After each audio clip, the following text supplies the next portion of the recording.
and welcome back to my channel. Today is a good day because I feel like I'm on top of my uni work. Today I'm talking about something very important, and that is the topic of fear foods.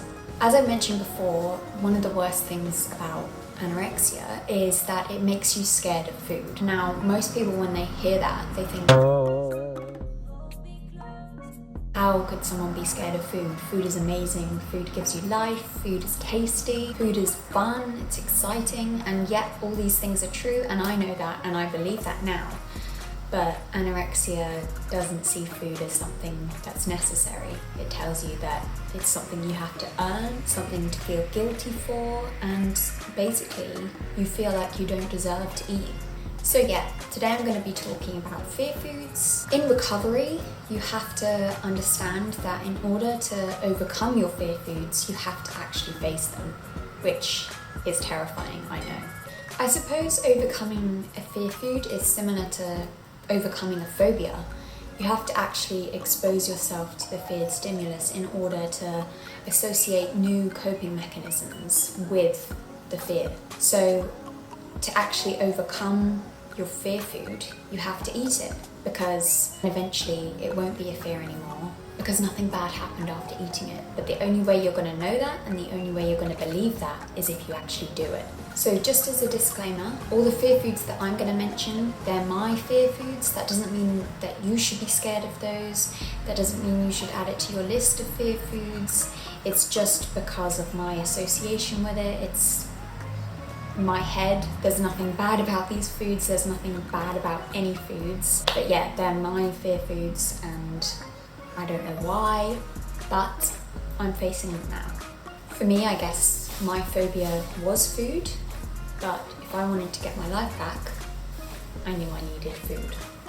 So yeah, we're going to talk about fear foods, and I just want to put it out there, if you want to overcome your fear foods, sorry to say it, but you're going to have to eat it.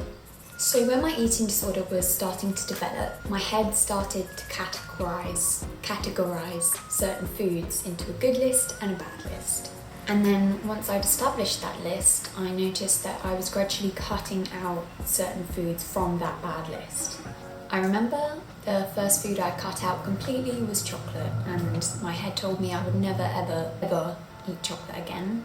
And I didn't for 2 or 3 years. And so then my head told me, well, if you can cut out chocolate, then you can cut out crisps, you can cut out sweets, chips, fried food, anything like that I enjoyed, really. I started cutting out cheese, I stopped going out, so I cut out sweet things altogether. The only sweet thing I allowed myself to have was fruit. But gradually, as I cut more and more foods out of my diet, I realised that that was never enough. Like, that's the thing with anorexia, it's never satisfied, it always wants more, it always wants you to take it one step further. So if I cut out one food, then surely I could cut out another food, and then eventually cut out all food. So I've always had a sweet tooth, and it's definitely come back now, as you can probably tell. But my mum would always put a little treat in my lunchbox, and I would look forward to that treat every single day. But as anorexia started to take control, I would sneakily take out the treat just before I would leave for school. Or if I didn't get time to do that, I would chuck it in the bin when I was at school. Then eventually I started making my own lunches. Every day it got less and less, until it was a fruit salad to fuel me for the whole day. I remember one day being so hungry, and I felt so weak, and I didn't have energy to do my schoolwork, and I just felt like crying. And I actually called my mum and I said, oh, sorry mum, I forgot my lunch today. Can you please bring me something? Which was a big step for me, but I was just so starving. So she'd made this amazing lunch with all my favourite things. She'd made a lovely sandwich with all my favourite fillings, some fruit, some treats, a bit of everything that I loved. And I ate it so quickly because I was so hungry and I needed it, but the guilt I felt afterwards, I can't describe it. So as well as cutting out certain foods, I then started cutting out meals altogether. I would skip breakfast and say, oh, I woke up late. I wouldn't have lunch at school unless it was a fruit salad. I wouldn't eat dinner with my family because I was scared that if they saw the amount I was eating, they would comment and say, oh, that's barely anything, or they'd see what I was eating and think, what is that? Like, why are you eating low-calorie noodles? When I cooked for myself, I would make sure that there was no one else in the kitchen because I didn't want them to see what I was eating.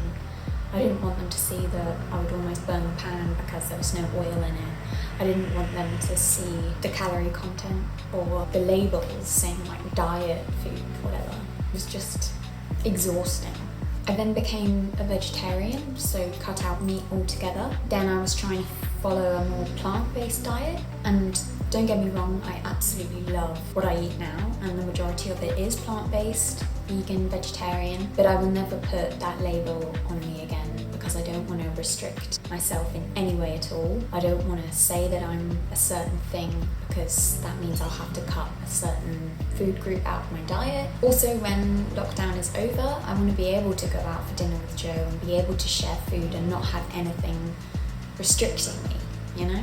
Like, I still eat meat and eggs and stuff and fish today, but I prefer a vegetarian diet because it's good for the environment, good for the animals, and I feel good about myself eating it. So when I became a vegetarian, I did more research into vegetarianism and started to fall in love with it, I guess. And I realised I had made the right decision, but it was definitely fueled by anorexia, so it wasn't good for my mental well-being. It was just an excuse for me to avoid more food, basically. One of my biggest fear foods throughout my whole eating disorder has definitely been cheese. And my mum's classic, spag bol, probably your mum's classic too. I used to cover it in cheese and love digging in with all the melted cheese. But that completely stopped adding extras to my meal because I couldn't deal with the thought of choosing to have more calories. Then obviously, when I became vegetarian, I did more research, found out that Parmesan wasn't vegetarian, so that was another excuse for me to avoid one of my fear foods, which was cheese. The thing with a fear food is the longer you avoid it, the bigger the fear gets. If you keep saying, one day I'll face that fear, one day I'll try, but not today, you're never going to face it because it just keeps getting further and further away in the future. The fear gets bigger and bigger, and you can never actually picture yourself sitting down and eating that fear food. So you've just got to do it. So another one of my fear foods was pizza. I just remember the intense fear I ever felt if my parents mentioned an Italian restaurant or the possibility of having takeaway. I'd make up any excuse. I felt sick, or my friends invited me around for dinner, or I've already eaten, or I've already made something. I guess anorexia told me it was like a control thing because pizza is one of my favourite food, and I'm sure it's many people's favourite food. But I guess my head told me that if I ordered something that I really actually wanted, I would lose control. I'd enjoy it too much and then finish the whole thing and feel guilty and then feel fat and then get fat just from eating that thing that I loved so much. And I guess I told myself I would never allow myself to finish a whole meal. That would be seen as greedy, I guess. And finishing a whole pizza, oh my god, never. I remember going to a restaurant on holiday. I think it was in the south of France. It was an Italian restaurant, but they were like famous for the best pizzas, like the best dough, the best cheese, the best toppings, and obviously pizza and cheese, two of my fear foods combined, it was just a nightmare basically. So at this pizzeria, the only thing on the menu was pizza, obviously, but I couldn't deal with it.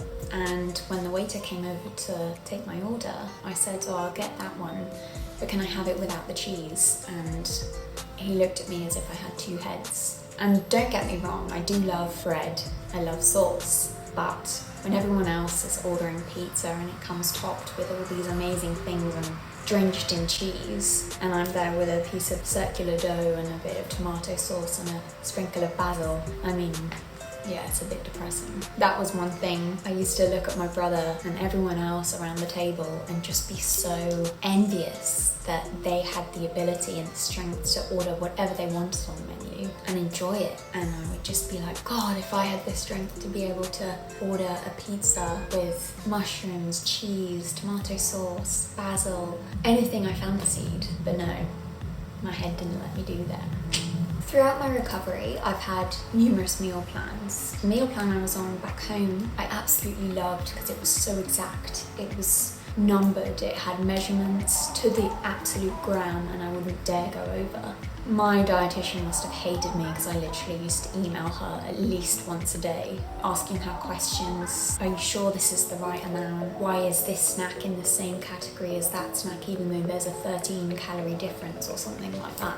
But I remember wanting to try and challenge this fear of having pizza, but I just couldn't deal with the thought of not knowing if it was enough or not knowing it was too much, because you can't separate the bread obviously from the protein topping and the cheese. Everything's mixed in, so it was impossible to know if I was eating the right amount. Initially, she had added a small pizza onto my meal plan as part of dinner, but my head couldn't deal with that because what was small to me was not enough for my mum, and what was acceptable was just too scary, basically. So then she gave in to my persistence and put a measurement on for pizza, and it was X amount of pizza or however many slices. And I was so excited, and I got to choose this flavour from Waitrose or the Co-op or whatever. But even though I enjoyed it so much, I would never ever allow myself to have more, because I sort of felt like she's put this measurement of pizza on my meal plan, therefore that is what I'm allowed, and that is what a normal person would eat. So even if I loved that food or pizza, I would never indulge. So even though I was sort of facing that fear of pizza, anorexia was still in control. It had to be measured, and I wasn't allowed to have it anymore. Anyway, fast forward a few years, and here I am in Melbourne. So during my inpatient admission, when I hit rock bottom and I almost died, I told myself, this is it.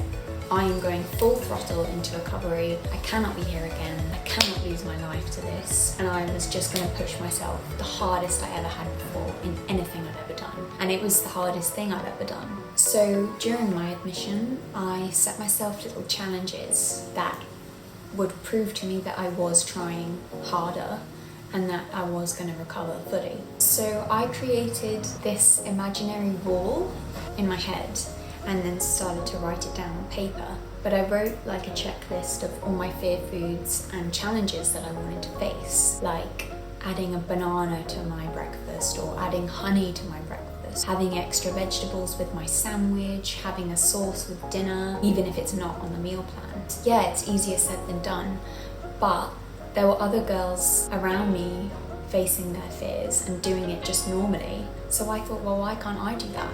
I can get better too. So every time I did add a banana or did add honey, I would add another brick to this wall until I was discharged from the hospital, and I had a whole page full of bricks, and I'd created a wall of recovery that I'd gotten over. One thing that was good in the inpatient unit I was on is they'd set challenges for us sometimes. So there was an option to do a cooking challenge where we got to cook our own dinner, still fit in with the meal plan, but it was just overcoming that fear of you making your own food and you putting in the ingredients you want. And I did that and loved it. There was ice cream night on a Friday, so we got to go to the shop and buy a Magnum or a Cornetto that fit in with our meal plan, just so that we weren't having a hospital dinner every single night. But the scariest challenge they set for us was on a Tuesday night, which was Tuesday takeaway. It was really scary because the week coming up was pizza takeaway, and this was my biggest fear. It was the fear of not knowing if there was something on the menu that I would like, or not knowing if there was a safe option on the menu. What if it arrived and it was huge and I'd be forced to eat the whole thing? Or what if it arrived and I didn't like it and I had to eat it and that would be wasted calories. So when pizza night came and we were given the takeaway menu, I'm not gonna lie, I was shitting myself. I hadn't had pizza in years. But I used that competitive little part of me, not little, very big competitive part in me, and I said, I'm gonna do this, I'm gonna beat you, anorexia. And I ordered that pizza. And yes, that half an hour waiting for it to arrive was awful, unbearable, just all the thoughts rushing around in my head saying, you shouldn't have ordered it, you should have waited till next week, you can have pizza in the future, you don't need it now, you're gonna get fat, blah, blah, blah. But as I said, if you want to overcome this fear, you have to do it. And don't do it tomorrow, do it now, do it today. And when the pizza arrived, the smell was amazing, the heat was amazing, the taste of the cheese, I'd added the toppings I wanted. And the thing that was so good about it was there were other people around me and we were in the same boat, we were in it together. Around the table, it was just support. It was, keep going, how good is this? Oh, what's yours like? Oh, can I have a slice of yours? I'll swap you for that. And it was just lovely to be there with other people who think in a similar way, but we're fighting our fears together. So in that safe environment, it showed me that pizza isn't something to be scared of. I didn't wake up 10 stone heavier. I didn't die from it. But at the same time, the fear wasn't completely extinguished. With fear foods, to overcome them for good, you have to repeat that action and keep doing it until eventually it's just normal. Until eventually you can say, yeah, I fancy pizza tonight. You don't take 2 weeks to plan whether you're gonna be brave enough to have pizza that night. So if you fancy a pizza, bloody have it. So in honor of my biggest fear food being pizza, I'm having pizza tonight because I saw someone eating it on TV and it just made me crave pizza. So I'm really excited for that tonight. It's another little treat during lockdown, takeaway on a Friday, and tonight is pizza night. So with fear foods, I definitely do still have them, but I'm not scared to have them. Cheese will always be in the back of my mind. You don't need to add cheese. Cheese is bad. Cheese was scary. Cheese will make you fat. But I still do it because I show anorexia who's boss. So when you are feeling brave enough to face that fear food, make sure you're with people that are supportive. They don't necessarily have to understand that you are scared of food. Like saying this cheese scares me to someone that doesn't have an eating disorder would just sound so ridiculous. But if you verbalize your fear, they can give you the support and help you through that terrifying meal. But trust me, even though you may feel guilty after eating that fear food, you will feel so proud of yourself. And that real you will start to shine through rather than anorexia. So, I'm gonna order my pizza and I will definitely give you some shots of the pizza porn and the cheese porn, and I'm gonna enjoy it. If I finish it, I finish it. If I don't, I don't. I will listen to my body, eat intuitively, and I'll bloody well enjoy it because life's too short to wait a pizza.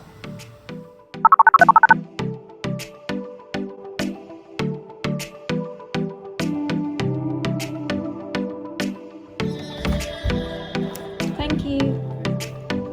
Thanks.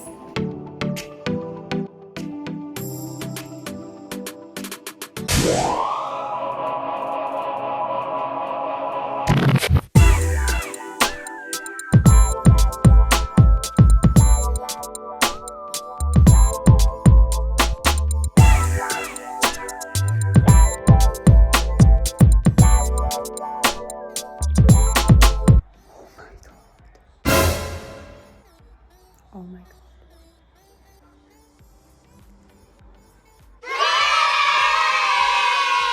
So guys, I hope you enjoyed this video. I really enjoyed filming it.